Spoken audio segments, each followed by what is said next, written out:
President Biden wants to show that he's getting serious about inflation, meeting with Fed Chair Jerome Powell for the third time. He also wrote an op-ed piece talking about his plan for fighting inflation, calling out the most important thing we can do now to transition from rapid recovery to stable, steady growth is to bring inflation down. That is why I've made tackling inflation my top economic priority. Why is everyone so bent up about inflation? What's the big deal here?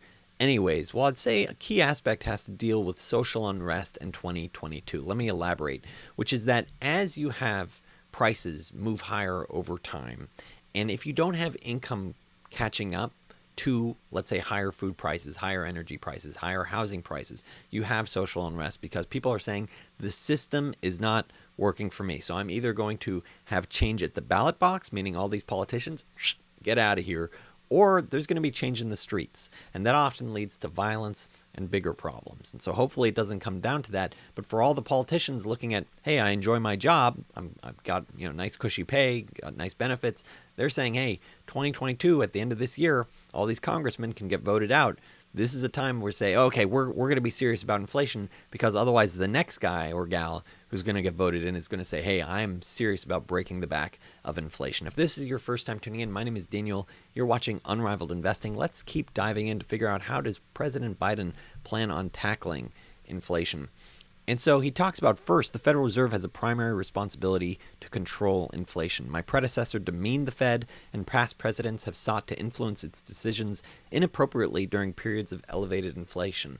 I won't do this. I got to applaud him very publicly putting this out there. This is 100% the right thing to do. No matter what your political persuasion is, this is 100% the right move. You do not want an executive branch, the president, telling a central banker what to do, because that is how you get someone that overly juices the economy, can drive hyperinflation, and can ultimately screw the citizens over, to the detriment of the general citizen that doesn't understand what's going on.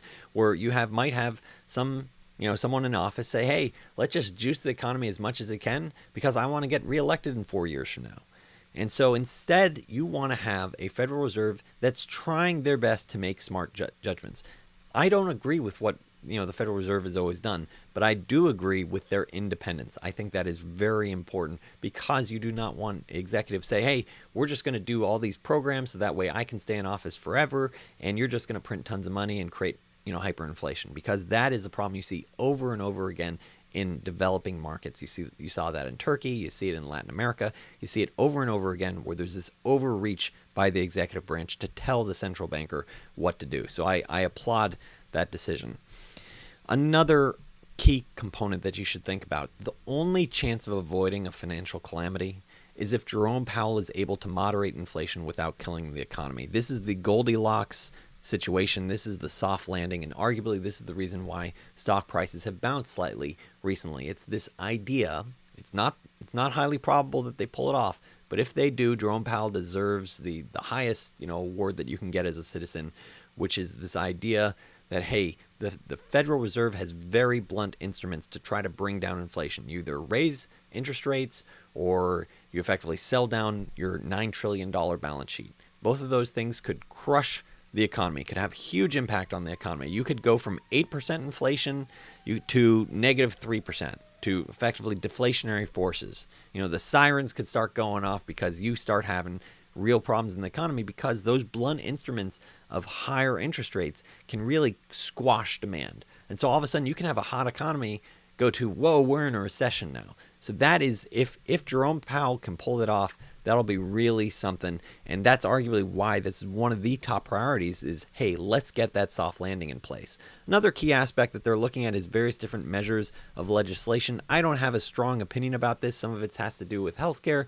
Some of it has to do with cleaning up the supply chain. Some of it has to do with getting more homes online. I agree with some of the initiatives like manufacturing more homes, but part of me wonders if all this legislation and government interference has been the problem in the first place. You look at some of the key sectors that have seen significant inflation. Let's say pre-COVID, let's go back several years, 1996 through 2016. You see most of the core sectors that have experienced inflation have really been the ones that are overly regulated or strongly regulated by the government, like college education, childcare, healthcare, and housing. Whereas all these other sectors, like apparel, household furnishing, software, toys, TVs. They've all experienced significant deflation. So looking at this makes me wonder, I wonder if this is because you effectively have this dynamic where government effectively limits supply, but then provides subsidies for demand. And that sort of equation results in dramatic inflation over time for certain core sectors of the economy. The third aspect that Joe Biden's talking about to help reduce inflation is reducing the deficit. Now, this is going to be very, very difficult because deficit spending is dramatically picked up in response to COVID. It's expected to still range very high from 5 to 7%. I'm sort of skeptical on how this plays out. Now, ultimately, pulling back deficit spending will help with inflation, but it is such a large component of the economy, 5 to 10% of, let's say, annual spending from different agencies of the government. So that is very difficult to wean yourself off of. It's not like something overnight you can swap from 5% of the economy where 5% of demand's coming from government to zero. I mean, that would be a very strong recession if that happened overnight. And so watching deficit spending is quite an issue. It will be interesting to see if President Biden can sort of pull it back. But so far, I'd say the reason why deficit has come down really hasn't had to do with his initiatives, but just that tax revenues have been so strong, partly because of inflation and the economy strongly rebounding from COVID. Now, one last item, which is that if you're either struggling with this current investment environment where you're either trying to protect your savings or you want to find potential multi-baggers, consider checking out unrivaledinvesting.com. It's the Unrivaled Investing subscribers that keep this channel, this educational channel, mission-focused channel going. So a big thank you to all the Unrivaled Investing subscribers. And if you enjoyed this video about President Biden getting serious about inflation, dealing and working with Fed Chair Jerome Powell saying, hey, we got to break the back of inflation and why it's so important, please make a point of hitting that thumbs up and hit that subscribe button. Thank you so much for tuning in.